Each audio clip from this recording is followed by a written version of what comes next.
More people in the crowd?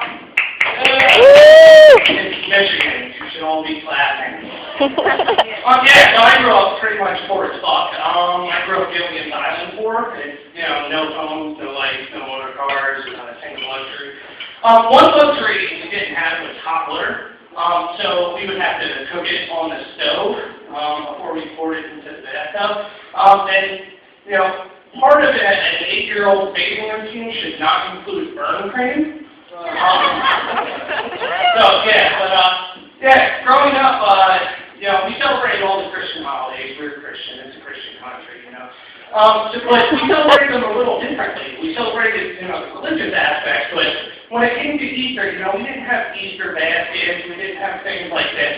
But what me and my brother did, we would sit in our big picture window and we'd watch as all the neighbors went outside and hid the Easter eggs or the Easter egg hunt. And when they would go inside, me and my brother would sneak out and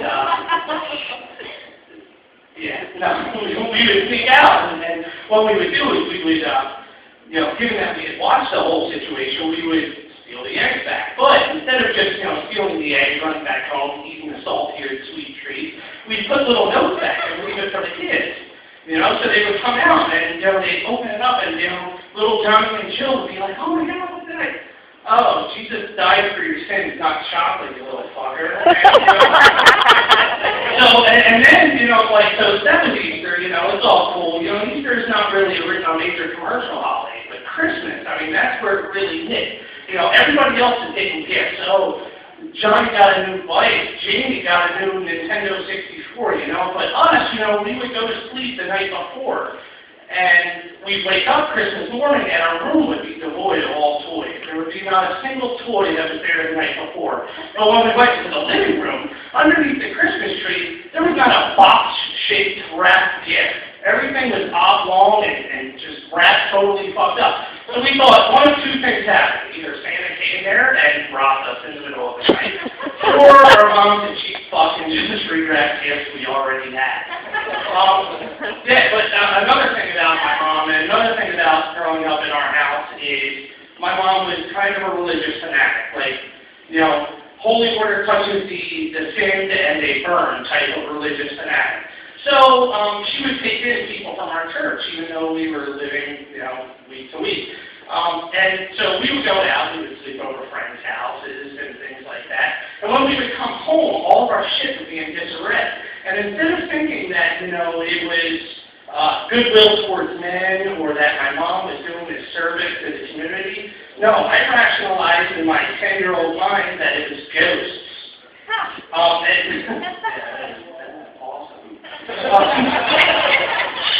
But wait. So as I grew up, I started, to realize, it's probably not ghosts, it's just these people. But then when I got a house of my own, I was like, man, I really wish this place was haunted.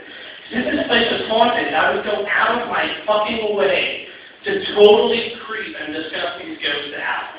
I just picture a ghost, just wandering through the house and stumbling upon me, jerking off to a Celine Dion album cover. Or just sitting there at 2 a.m. in my boxers just bawling my eyes out to a rerun of Everybody Loves Raymond. Or just sitting there, dressed in my Elmo costume doing my rendition of Brett. And just to be this motherfucker, if hell won't take me, if heaven won't take me, I'm better off in hell. So I mentioned heaven and hell. I'm kind of a recovering Catholic. I grew up Catholic. And one of the very first things that they teach you is that from birth you're going to hell.